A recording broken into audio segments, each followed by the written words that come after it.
أعوذ بالله من الشيطان الرجيم. بسم الله الرحمن الرحيم. السلام علیکم ورحمۃ اللہ وبرکاتہ۔ وعلیکم السلام ورحمۃ اللہ وبرکاتہ۔ سورہ زمر آیت نمبر 10 سے 16۔ ان الحمد للہ والصلاة والسلام علی رسول اللہ اما بعد۔ اعوذ باللہ السمیع العلیم من الشیطان الرجیم من ہمزہ ونفخہ ونفثہ۔ قل یا عباد الذین آمنوا اتقوا ربکم للذین احسنوا فی ہذہ الدنیا حسنہ۔ قل یا عباد الذین آمنوا اتقوا ربکم للذین احسنوا فی ہذہ الدنیا حسنہ وَأَرْضُ اللَّهِ وَاسِعَةٌ إِنَّمَا يُوَفَّى الصَّابِرُونَ أَجْرَهُمْ بِغَيْرِ حِسَابٍ۔ قُلْ إِنِّي أُمِرْتُ أَنْ أَعْبُدَ اللَّهَ مُخْلِصًا لَهُ الدِّينَ وَأُمِرْتُ لِأَنْ أَكُونَ أَوَّلَ الْمُسْلِمِينَ۔ قُلْ إِنِّي أَخَافُ إِنْ عَصَيْتُ رَبِّي عَذَابَ يَوْمٍ عَظِيمٍ۔ قُلِ اللَّهَ أَعْبُدُ مُخْلِصًا لَهُ دِينِي فَاعْبُدُوا مَا شِئْتُم مِّن دُونِهِ قُلْ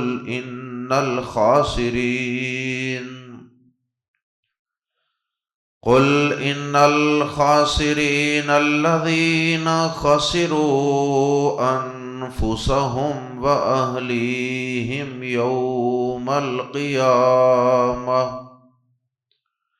أَلَا ذَلِكَ هُوَ الْخُسْرَانُ الْمُبِينُ۔ لَهُم مِّن فَوْقِهِمْ ظُلَلٌ مِّنَ النَّارِ وَمِن تَحْتِهِمْ ظُلَلٌ ذَلِكَ يُخَوِّفُ اللَّهُ بِهِ عِبَادَهُ يَا عِبَادِ فَاتَّقُونِ۔ سورت کے آغاز سے اللہ رب العزت کی توحید، اس کے دلائل اور اس کے متعلق کچھ دیگر باتوں کا تذکرہ چل رہا تھا۔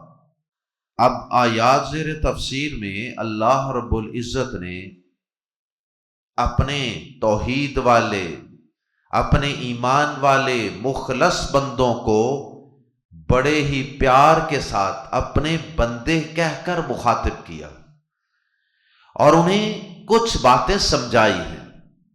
انہیں سب سے پہلے یہ بات سمجھائی ہے کہ صرف اور صرف میری توحید اور مجھ پر ایمان ہی کافی نہیں ہے، اس کے ساتھ ساتھ تمہیں میرا تقوی بھی اختیار کرنا ہوگا۔ میرا ڈر، میرا تقوی، میرے سامنے پیش ہونے کا ایک ڈر اور یقین، اور اس تقوی اور اس ڈر کا مطلب یہ ہے کہ انسان اللہ کے عذاب کے ڈر سے ایسے تمام کام کرنا چھوڑ دے کہ جنہیں کرنے سے وہ ناراض ہوتا ہے۔ اور ایسے تمام کام کرے جن کو کرنے کا اللہ نے حکم دیا ہے، اور جنہیں کرنے سے اللہ راضی اور خوش ہوتا ہے۔ تو یہ ہے تقوی، کچھ کاموں کا کرنا اور کچھ کاموں کو ترک کر دینا، چھوڑ دینا۔ یہ اللہ کا ڈر اور تقوی ہے، یہ اللہ کے سامنے پیشی کا ڈر ہے۔ تو اللہ پاک نے اپنے ایمان والے بندوں کو میرے پیارے بندوں کہہ کر، میرے بندوں کہہ کر مخاطب کیا اور انہیں اپنے تقوی کا حکم دیا۔ اور اللہ پاک نے، چونکہ مسلمان اس وقت مکہ مکرمہ میں تھے جب یہ سورہ مبارکہ نازل ہوئی، تو اللہ پاک نے انہیں ہجرت کا بھی حکم دے دیا کہ ہجرت کے لیے بھی تم تیار رہنا۔ اور پھر اللہ پاک نے اس سورہ مبارکہ میں اپنی عبادت میں اخلاص پیدا کرنے کا ایک مرتبہ پھر حکم دیا، اور پھر نبی پاک صلی اللہ علیہ وسلم سے اللہ پاک نے یہ بات کہلوائی کہ اے نبی، آپ کہہ دیجئے کہ اگر میں نبی رسول ہو کر بھی، اللہ کا اتنا محبوب ہو کر بھی، اگر میں اپنے رب کی نافرمانی کروں، اپنے رب کے ساتھ کسی اور کو شریک ٹھہراؤں، تو مجھے اس کے قیامت کے دن کے عذاب سے ڈر لگتا ہے۔ یعنی یہ بتانا مقصود ہے کہ اگر نبی بھی یہ کہہ رہا ہے کہ لوگوں میں بھی اگر شرک کروں، رب کی نافرمانی بغاوت کروں، جو کہ عملاً ممکن نہیں ہے، صرف سمجھانے کے لیے کہا کہ اگر میں بھی یہ کام کروں تو مجھے تو قیامت کے دن رب کی پکڑ سے، گرفت سے، اس کے عذابوں سے ڈر لگتا ہے۔ تو پھر تم کس کھیت کی مولی ہو؟ اس میں ہمارے لیے سبق یہ ہے کہ ہمیں ڈرنا چاہیے، اگر نبی ڈر رہا ہے تو ہمیں بھی ڈرنا چاہیے۔ اور پھر اللہ پاک نے آخری آیات میں یہ بات بیان فرمائی ہے کہ سب سے بڑا اس کائنات میں خسارہ پانے والا وہ شخص ہے جو خود بھی شرک کرتا ہے، کفر کرتا ہے، سود کھاتا ہے، حرام کھاتا ہے، بے نماز ہے، اللہ کا نافرمان ہے، باغی ہے، اور وہ اپنی اولاد، بیوی بچوں کو، اہل و عیال کو بھی اسی طرف لگا دیتا ہے، اور اس کے نتیجے میں کل قیامت کے دن وہ خود بھی جہنم کا ایندھن بن جاتا ہے اور اپنی پوری فیملی اور خاندان کو بھی اپنے ساتھ لے ڈوبتا ہے۔ یہ سب سے بڑا لاس اٹھانے والا، سب سے بڑا گھاٹا پانے والا، نقصان اٹھانے والا شخص۔ آئیے قرآن مجید کے الفاظ میں پڑھتے ہیں، آیت نمبر 10۔ قل، کہہ دیجئے اے نبی پاک صلی اللہ علیہ وسلم، ہماری طرف سے یہ پیغام پہنچا دیجئے، یا عبادی، اے میرے بندو۔ عبادی کے آخر میں چھوٹی یا تھی جو حذف کر دی گئی ہے، یا عبادی، اے میرے بندو۔ گویا کہ اے نبی پاک صلی اللہ علیہ وسلم، میرے بندوں کو میرا یہ پیغام پہنچا دیجئے۔ یا عبادی، اے میرے بندو، الذین آمنوا، جو ایمان لائے ہو۔ صرف ایمان اور توحید کو ہی کافی نہ سمجھ لینا، بلکہ آگے اور بھی کچھ احکامات ہیں، اپنے اعمال کو بھی بہتر کرنا ہے۔ اتقوا ربکم، ڈرو اپنے رب سے، اپنے پروردگار سے ڈرو۔ تقوی اللہ کا، اور یہ وہ نعمت ہے کہ جو اللہ تعالیٰ جب کسی انسان کو عطا فرما دیتے ہیں تو پھر اس کے اوپر شیطان کا حملہ عام طور پہ کارگر نہیں ہوتا، اس کے اندر ایک قوت مدافعت پیدا ہو جاتی ہے گناہوں کے خلاف، روحانی قوت مدافعت، امیونٹی۔ اتقوا ربکم، اپنے رب سے ڈرو، پہلا حکم تقوی کا۔ اس کے بعد دوسرا حکم للذین، ان لوگوں کے لیے اب دیگر نیک اعمال کی ترغیب کے ساتھ ہی اس کا صلہ اور بدلہ بھی بتا دیا. فرمایا للذین، ان لوگوں کے لیے جنہوں نے احسنو، نیکی کی، اچھے کام کیے، فی ہذہ الدنیا، اس دنیا میں، جنہوں نے اس دنیا میں نیکی کی، بلائیاں کی، اچھے کام کیے، اچھے کرتوت کیے. حسنتن، ان کے لیے کیا ہے؟ حسنتن، بڑی بلائی ہے. حسنتن کی تنوین کی وجہ سے ہم ترجمہ کر رہے ہیں بہت بڑی بلائی. اور بہت بڑی بلائی سے مراد دنیا اور آخرت کی کامیابی اور کامرانی ہے. جیسا کہ اللہ پاک نے سورۃ البقرہ میں اس دعا کا تذکرہ بھی کیا ہے، جس میں دنیا اور آخرت دونوں کی بلائی مانگنے کا تذکرہ ہے. اور ربنا آتنا فی الدنیا حسنۃ وفی الآخرۃ حسنۃ وقنا عذاب النار، اے ہمارے رب ہمیں اس دنیا کی بلائیاں بھی عطا فرما اور آخرت کی بلائیاں بھی عطا فرما. دنیا اور آخرت دونوں کی بلائیاں. اور پیارے نبی صلی اللہ علیہ وسلم کا بھی یہ معمول تھا. صحیح بخاری میں حدیث ہے کہ پیارے نبی صلی اللہ علیہ وسلم کی اکثر یہ دعا ہوا کرتی تھی، یعنی کثرت سے آپ یہ دعا پڑھتے تھے، اللہم آتنا فی الدنیا حسنہ وفی الآخرۃ حسنۃ وقنا عذاب النار. قرآن مجید میں ربنا کے الفاظ ہیں، اور حدیث میں صحابی نے جو بیان کیا انہوں نے اللہم آتنا فی الدنیا کے الفاظ بیان کیے. دونوں طرح درست ہے. تو جن لوگوں نے اس دنیا میں نیکیاں کی، اچھے اعمال کیے، گناہوں کو ترک کیے رکھا، تقوی اختیار کیا، حسناتن، بہت بڑی بلائی ہے. گویا کہ نیکیاں اور نیک اعمال کرنے کا حکم اور ترغیب بھی دے دی، اور اس کا ریوارڈ اور بدلہ بھی بتا دیا کہ تمہاری دنیا اور آخرت سنور جائے گی اگر تم اچھے اعمال کرو گے. وَأَرْضُ اللَّهِ، اور اللہ کی زمین، واسعۃ، بڑی وسیع ہے. ارض عربی زبان میں مؤنث ہے، اس لیے واسع کی بجائے گول تا لگا کر مؤنث بنا کر استعمال کیا. واسعۃ، وسیع ہے. وَأَرْضُ اللَّهِ وَاسِعَةٌ، اور اللہ کی زمین بڑی وسیع ہے. غالباً یہ اس سوال کا جواب ہے کہ مکہ کے اندر ایمان والوں کو یہ حکم ہے کہ اللہ کا ڈر اختیار کرو، جس جس کام کو کرنے کا اللہ حکم دیتا ہے وہ کرتے چلے جاؤ، یہ تقویٰ ہے.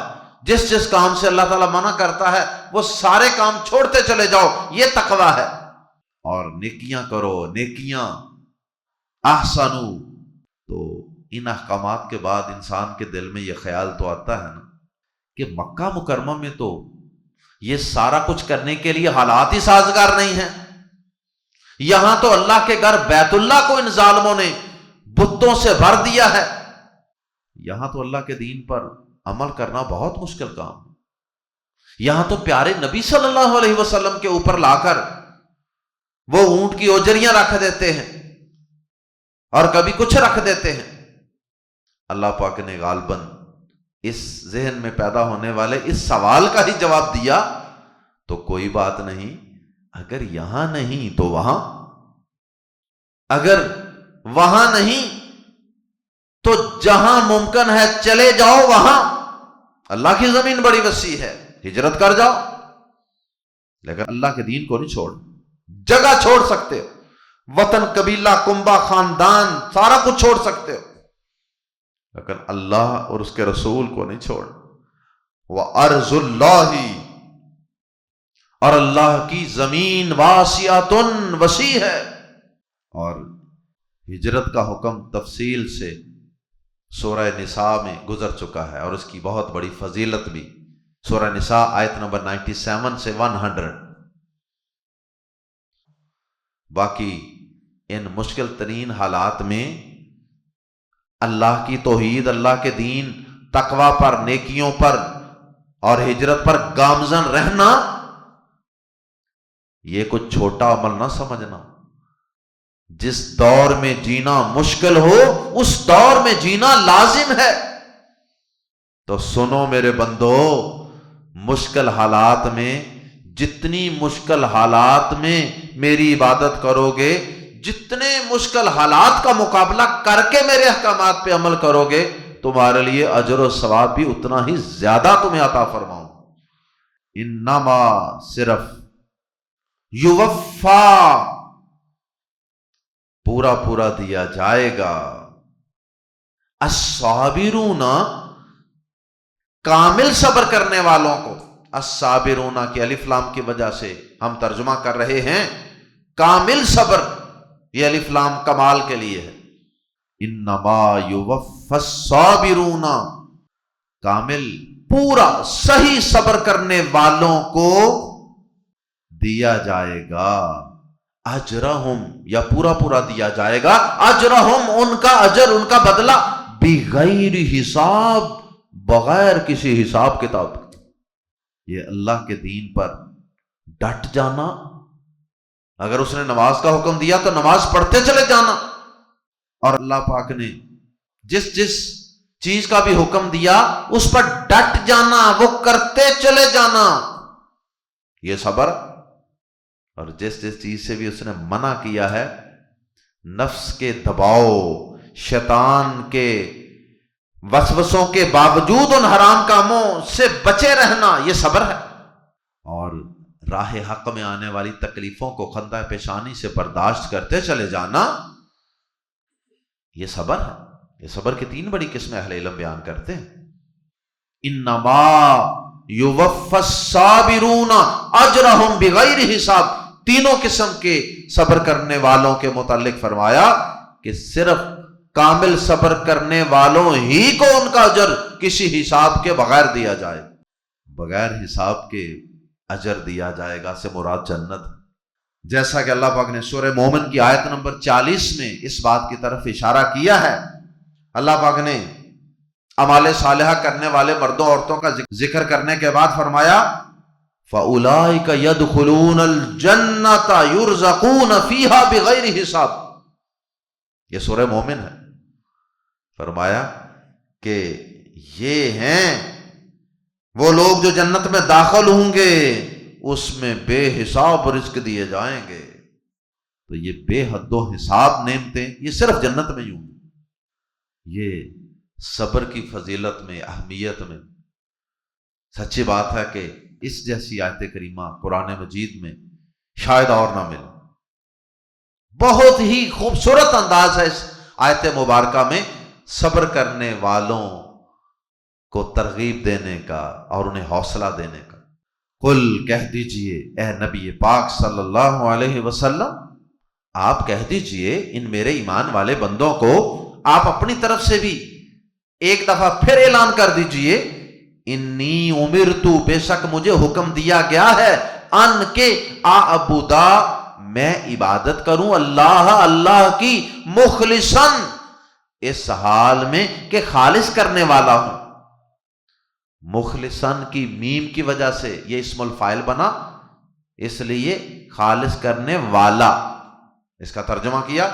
اور اس کے اوپر جو 2 زبریں ہیں یہ حال بیان کرنے کے لیے، اس لیے ان 2 زبروں کی وجہ سے ہم ترجمہ کرتے ہیں اس حال میں کہ خالص کرنے والا ہوں، لہو، اسی کے لیے، الدین، دین کو، میرا دین، میری عبادت. دین کا لفظ عبادت کے لیے بھی آتا ہے. میرا دین، میری عبادت یہ اللہ کے لیے خالص ہے. کہہ دیجئے بے شک مجھے حکم دیا گیا ہے کہ میں اللہ کی عبادت کروں اس حال میں کہ دین کو اسی کے لیے خالص کرنے والا ہوں. یعنی صرف اللہ کی عبادت کرنے کا مجھے حکم نہیں دیا گیا، بلکہ عبادت بھی کرنی ہے اور کرنی بھی خالص اس کے لیے ہے۔ دو باتیں ہیں اس میں، ایک تو یہ ہے کہ کسی اور کو دکھانے کے لیے نہیں کرنی، کسی دنیا والوں سے کوئی واہ واہ کروانے کے لیے، شاباش لینے کے لیے اللہ کی عبادت کو نیکی نہیں کرنی۔ اور دوسرا اس کا مطلب یہ ہے کہ عبادت میں اللہ کے علاوہ کسی اور کو شریک نہیں کرنا، کہ اللہ کی بھی کری جاؤ اور اس کی بھی کری جاؤ۔ پیارے نبی صلی اللہ علیہ وسلم آپ کہہ دیجئے کہ مجھے تو اس چیز کا حکم دیا گیا ہے، دوبارہ ایک دفعہ توحید اور اللہ کی عبادت میں اخلاص کا حکم، وَأُمِرْتُ اور مجھے حکم دیا گیا ہے لِأَنْ، بعض اہل علم نے کہا کہ یہ لام لی یہاں بازر بھی کے معنی میں بِأَنْ، اور بعض نے لام لی کے ساتھ بھی اس کا ترجمہ کیا ہے لِأَنْ، کہ اکون میں بنوں اول المسلمین، مسلمانوں میں سے پہلا، اور مسلمان سے یہاں مراد ماننے والا، فرما برداری کرنے والا، اور مجھے حکم دیا گیا ہے کہ ماننے والوں میں سے میں پہلا بنوں۔ کیا مطلب؟ کہ صرف کہنے والا ہی نہ بنوں، ماننے والا بھی میں پہلے بنوں۔ لوگوں کو صرف اللہ کے احکامات بتانے ہی نہیں ہیں، سنانے ہی نہیں ہیں، بلکہ ان پر عمل کرنے والا بھی سب سے پہلے میں بنوں، سبقت لے جاؤں عمل کرنے میں۔ یعنی میں ان لوگوں کی طرح نہ بنوں کہ جو لوگوں کو تو اچھے کام کرنے کا کہتے رہتے ہیں اور خود اچھے کاموں سے منہ موڑے رکھتے ہیں، وہ کام نہیں کرنا، بلکہ مجھے میرے رب نے یہ حکم دیا ہے کہ میں سب سے پہلے دین پر خود عمل کروں۔ اللہ اکبر۔ اور لامزر لی جو ہے وہ امیرتو لی، علت بیان کرنے کے لیے، اس کا اگر لامزر لی کے ساتھ ترجمہ کریں تو اس کا مطلب یہ ہے کہ کہہ دیجئے کہ مجھے تو حکم دیا گیا ہے کہ میں اللہ کی عبادت کروں اس حال میں کہ دین کو اسی کے لیے خالص کرنے والا ہوں، اور مجھے یہ حکم دیا گیا ہے کہ میں تمام مسلمانوں میں سے سب سے پہلا بنوں، کیونکہ دین میں پیش قدمی اخلاص ہی سے حاصل ہوتی ہے۔ یہاں پر ایک بات ضمناً سمجھ لیں، بعض لوگوں نے یہ بات مشہور کر رکھی ہے کہ جو کام آپ خود نہیں کرتے نا وہ کسی کو نہیں کہنا، وہ اس بات پر بڑا زور دیتے، بس جی کسی کو اس بات کی تبلیغ نہیں کرنی جو خود نہیں کر رہے۔ پھر اس کے لیے انہوں نے ایک واقعہ بھی گڑھا ہوا ہے۔ اللہ کے نبی صلی اللہ علیہ وسلم کے پاس وہ ایک بڑھیا آئی بچے کو لے کے، جی یہ گڑ بڑا کھاتا ہے، اسے منع کرے۔ آپ نے فرمایا کل لانا، تو اگلے دن وہ آئی، آپ نے پوچھا، بچے کو سمجھایا کہ بھائی گڑ نہ کھایا کرو۔ خاتون نے پوچھا کہ اللہ کے نبی آپ نے کل کیوں نہیں اس کو منع کیا، آپ نے اگلے دن کیوں بلایا؟ فرمایا اس دن میں نے خود گڑ کھایا ہوا، نعوذ باللہ من ذالک۔ یہ سب من گڑت باتیں ہیں۔ اچھا، جو لوگ یہ کہتے ہیں کہ جو تبلیغ کرنی ہے نا اس پر پہلے عمل کرو ورنہ تبلیغ نہ کرو، تبلیغ نہیں کرنی جب تک عمل نہ ہو، ان لوگوں کے نزدیک اگر کوئی شخص نہ تو تبلیغ کرے اور نہ ہی عمل کرے تو ٹھیک ہے، موجہ ہی موجہ، ستے خیراں۔ اگر ایک بندہ ہاتھ پہ ہاتھ رکھ کے ایسے بیٹھا ہوا، جی میں چونکہ عمل نہیں کرتا اس لیے میں تبلیغ بھی نہیں کرتا، اس پہ انہیں کوئی اعتراض نہیں،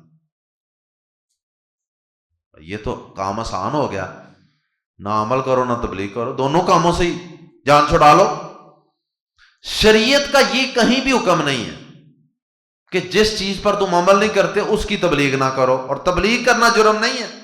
ہمارے ان لوگوں کے نزدیک تبلیغ کرنا ایسے حالات میں جرم ہے جب آپ خود عمل نہیں کر رہے، وہ کہتے ہیں یہ تبلیغ گناہ ہے۔ نہیں، تبلیغ نہیں گناہ، تبلیغ تو ثواب کا کام ہے، وہ اچھا کام ہے، وہ تو صحیح ہے، وہ کرنا چاہیے۔ اسے سمجھانا یہ چاہیے، اللہ کے بندے تو ماشاءاللہ دوسروں کو اچھی بات بتاتا ہے، یار خود بھی عمل کر اس پر۔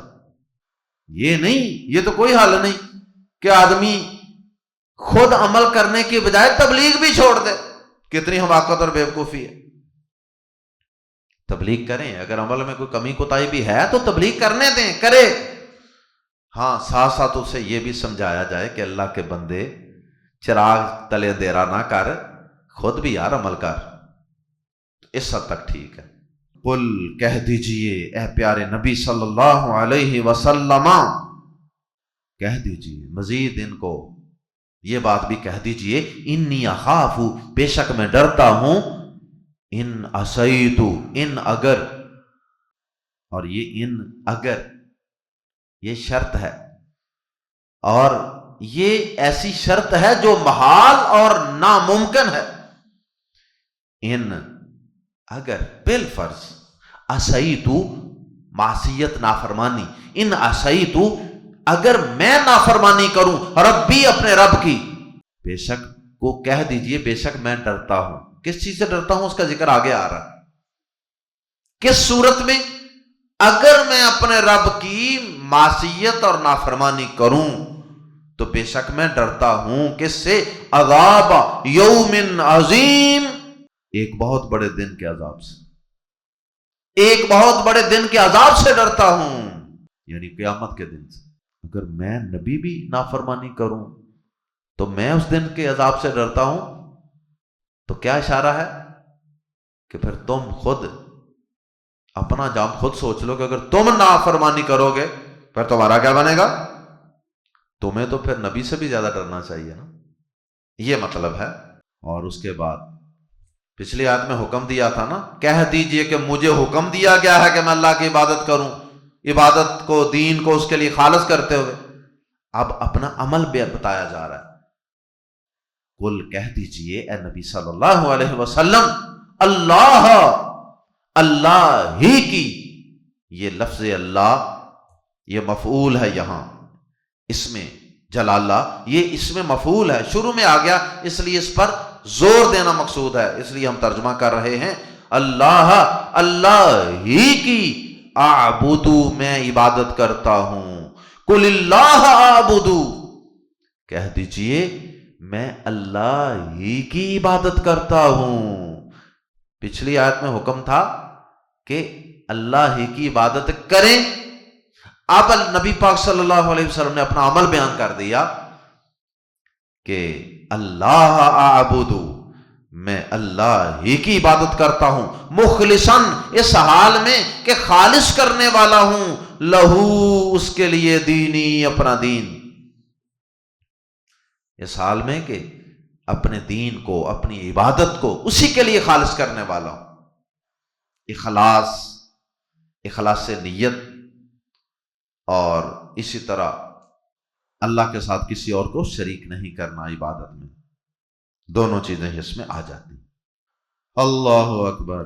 آخری دو آیات میں اللہ پاک نے شرک اور مشرکین سے اعلان برات کا حکم دیا پیارے نبی صلی اللہ علیہ وسلم کو، انہیں یہ بتا دیا صاف صاف کہ تمہیں سمجھا کر بڑا دیکھ لیا، اگر تم نہیں سمجھتے اللہ کی توحید کو تو جاؤ، جس کی عبادت تمہارا جی چاہتا ہے کرو، ہمارا تمہارے ساتھ کوئی تعلق نہیں ہے شرک کے حوالے سے۔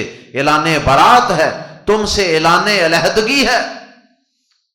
یہ وہی حکم ہے جو سورۃ الکافرون میں ہے، قل یا ایھا الکافرون لا اعبد ما تعبدون، اور اسی میں یہ حکم ہے لکم دینکم ولی دین۔ ٹھیک ہے، تمہیں نہیں سمجھ آتی تو یہ شرک والا، یہ کفر والا، یہ باپ دادا کا بنایا ہوا، یہ گمراہی والا دین، یہ تمہارا دین تمہیں ہی مبارک ہو، ہمارے لیے تو ہمارے رب کا اتارا ہوا توحید والا، نبیوں والا دین ہے۔ فَاعْبُدُو، یہ مشرکین کو اس میں دھمکی بھی ہے۔ فَاعْبُدُو، بس عبادت کرو، ما شئتم، جس کی تم چاہو، من دونہ، اس کے سوا۔ ٹھیک ہے، نہیں تمہیں سمجھ آتی تو نہ صحیح، تم اس کے سوا جس کی چاہو عبادت کرتے پھرو۔ یہ ایسے ہی ہے جیسے نبی صلی اللہ علیہ وسلم نے فرمایا نا، اذا لم تستحی فاصنع ما شئت، جب تیرے اندر حیا نہ رہے تو پھر تیرا جو جی چاہتا کر۔ تو اس کا مطلب یہ تو نہیں کہ اجازت دی جا رہی ہے کرنے کی، اجازت نہیں دی جا رہی، یہ دھمکی دی جا رہی ہے کہ اب تو بے شرم ہو گیا، جا دفع ہو جا، جہاں جانا جو کرنا کرتا پھر، جو گند کھانا ہے وہ کھاتا پھر۔ اسی طرح فَاعْبُدُوا مَا شِئْتُم مِّن دُونِهِ، جاؤ اس کے سوا جس کی چاہو عبادت کرتے پھر، ہمیں کوئی پرواہ نہیں، ہمارا کوئی تعلق نہیں تمہارے ساتھ۔ لیکن یہ بات ذہن میں رکھنا، پھر دوبارہ آخر میں جاتے جاتے بات ختم کرتے کرتے پھر اللہ پاک نے خیر خواہی فرما دی، کبھی دھمکی کا انداز، کبھی ڈرانے کا انداز، کبھی محبت کا انداز، کبھی سمجھانے کا انداز۔ اللہ اکبر۔ قل کہہ دیجئے اے نبی صلی اللہ علیہ وسلم، ان مشرکوں کو، یہ باز آنے والے نہیں ہیں، انہیں کہہ دیجئے کہ ٹھیک ہے اگر تم نے شرک پر ڈٹے رہنا تو ڈٹے رہو۔ وہ آپ نے کبھی دیکھا ہے کہ کبھی کوئی دکاندار جب گاہک کو بڑی چیزیں دکھاتا ہے، کپڑے دکھاتا ہے، اور بالآخر سودا ان کا ہو نہیں رہا ہوتا، تو آخر میں وہ کیا کہتا ہے؟ کہتا جاؤ جاؤ بھائی، او ٹھیک ہے جتوں لبدا لے لو جا کے، کہہ تو دیتا ہے وہ، لیکن جب وہ گاہک جانے لگتا ہے نا، پھر پیچھے سے کوئی نہ کوئی جملہ، کوئی نہ کوئی بات، بہرحال تساں ہونا پھر ٹر کے اتنے جے، پھر بہرحال تمہیں جتوں بھی لبنا نکلی جے۔ پہلے ناراضگی کا دار، جاتے جاتے پھر تھوڑی سی تلقین، تبلیغ، شاید یہ واپس آ جائے۔ اللہ اکبر۔ اگر بندے تھوڑے سے منافع کے لیے اس طرح کی ٹیکنیکیں اختیار کرتے ہیں تو وہ تو رب ہے، وہ تو ہمارے ساتھ سب کائنات سے بڑھ کر رحم کرنے والا، شفقت کرنے والا ہے۔ وہ تو چاہتا ہے نا میرا بندہ ہے تو میرا ہی بندہ نا، بے شک یہ شیطان کے ٹائے چڑھ گیا ہے۔ اس لیے اللہ پاک نے پھر ایک دفعہ نرمی والا انداز، قل کہہ دیجئے ان الخاسرین، بے شک الخاسرین کا الف لام یہ بھی کمال کے لیے ہے، لام کمال، یعنی اس کا ترجمہ یہ ہوگا ان الخاسرین، بے شک کامل خسارے والے، اصل خسارے والے، کیونکہ چھوٹے موٹے خسارے سے تو ہر انسان ہی گزرتا ہے نا دنیا میں بھی۔ ان الخاسرین، بے شک اصل خسارہ اٹھانے والے، مکمل اور کامل خسارے والے، الذین، وہ لوگ ہیں جنہوں نے خاسرو، خسارے میں ڈالا، انفسہم، اپنے آپ کو، واہلیہم، اور اپنے گھر والوں کو، یوم القیامت، قیامت کے دن۔ یہ ہیں کامل خسارے والے، جنہوں نے اپنا بھی نقصان کیا، خود بھی جہنم کا ایندھن، اور اپنے بیوی بچوں کی بھی صحیح تربیت نہ کر سکے، انہیں دین نہ سکھا سکے، انہیں توحید نہ سکھا سکے، انہیں قرآن نہ پڑھا سکے، انہیں اپنے پیدا کرنے والے کا تعارف نہ کروا سکے، اور بلکہ الٹا ان کو لادینیت کی راہ دکھاتے رہے، شرک کے رستے پہ چلاتے رہے، تو خود بھی جہنم میں اور ساری فیملی، گھر والے بھی جہنم میں۔ یہ ہیں کامل نقصان والے، یہ ہیں اثر خسارہ اٹھانے والے، الذین خسروا انفسہم، جنہوں نے اپنے آپ کو خسارے میں ڈالا، واہلیہم، اور اپنے گھر والوں کو خسارے میں ڈالا، یوم القیامت، قیامت کے دن۔ الا، سن لو، ذالک، یہ ہوا الخسران، یہ ہوا کی وجہ سے اور خسران کے الف لام کی وجہ سے اس میں ہی کا معنی پیدا ہو گیا۔ ذالک، یہ ہی، الخسران، خسارہ ہے، لاس ہے، المبین، واضح، کلیئر، صریح۔ سن لو، یہی صریح خسارہ ہے۔ اللہ ہم سب کو اس خسارے سے محفوظ فرمائے۔ لہم، ان کے لیے، ان خسارہ پانے والوں کے لیے، من فوقہم، ان کے اوپر سے، ظلالن، سائبان ہوں گے۔ ظلالن، یہ ذلتن کی جمع ہے، ذلتن چھتری، سائبان وغیرہ، اوپر سے سایہ کرنے والی جتنی بھی چیزیں ہوتی ہیں۔ لہم من فوقہم ظلالن، ان کے لیے، ان کے اوپر سے سائبان ہوں گے من النار، آگ کے، یا آگ سے، آگ کے سائبان۔ سائبان تو ہوتا ہے سورج کی دھوپ سے بچانے کے لیے، اور یہاں سائبان ہی آگ کے ہیں۔ اللہ محفوظ فرمائے وَمِن تَحْتِهِمْ ظُلَلٌ، اور ان کے نیچے بھی ایسے ہی سائبان ہوں گے، یعنی آگ کے نیچے، اس لیے کہ جس طرح کسی ہوٹل کی کئی منزلیں ہوتی ہیں، تو اسی طرح جہنم کے اندر بھی مختلف درجے ہیں جن کو درکات کہا جاتا ہے۔ تو اگر یہ اوپر والی جو منزل ہے اس کے لوگوں کے اوپر آگ ہے تو ان کے نیچے بھی آگ ہوگی، کیونکہ ان کے نیچے والی منزل میں بھی تو جہنمی ہیں، نیچے بھی آگ اوپر بھی آگ۔ اللہ محفوظ فرمائے اللہم اجرنا من النار، ذالک، یہ ہے یخوف اللہ، اللہ خوف دلاتا ہے، اللہ ڈراتا ہے، بھی، جس سے یا جس کے ساتھ، عبادہ، اپنے بندوں کو، یہ ہے وہ جس سے اللہ اپنے بندوں کو ڈراتا ہے۔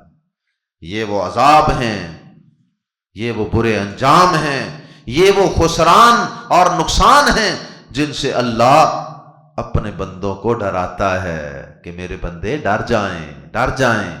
پھر عبادہ کا لفظ محبت اور شفقت کا اظہار کہ اللہ اپنے بندوں کو ڈراتا ہے، ہیں تو وہ میرے بندے ہی نا۔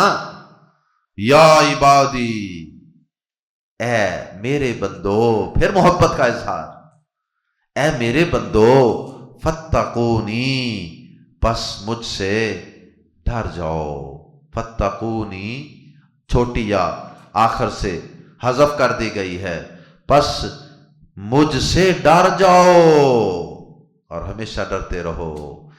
یہ تمہاری فلاح کا راز ہے، جو ڈر گیا وہ تر گیا، اللہ سے جو ڈر گیا وہ تر گیا، اور جو شیطان اور شیطانی قوتوں سے ڈر گیا وہ مر گیا۔ اللہ تعالی ہم سب کو اپنا ڈر اور اپنا تقوی نصیب فرما دے۔ اللہ جب تو اپنے بندوں میں اپنا ڈر اور تقوی تقسیم کرے تو ہمیں بھی اپنا اتنا ڈر اور اتنا تقوی عطا فرما دینا جو ہمارے اور ہمارے گناہوں کے درمیان، تیری نافرمانی کے درمیان رکاوٹ بن کر کھڑا ہو جائے۔ اللہ ہم سب کو اپنی توحید کی، اپنی عبادت کی سمجھ عطا فرمانا، عبادت کی توفیق عطا فرمانا اور عبادت میں اخلاص عطا فرمانا۔ اللہ قیامت تک آنے والی ہماری جتنی بھی نسلیں ہیں، اللہ ان سب کو شرک کی گندگی سے محفوظ فرمانا، اور اللہ قیامت کے دن کی رسوائیوں سے اور قیامت کے دن کی ناکامیوں اور خساروں سے اللہ ہم سب کو محفوظ فرما لینا۔ سبحانک اللہم و بحمدک، اشہد ان لا الہ الا انت، استغفرک و اتوب الیک۔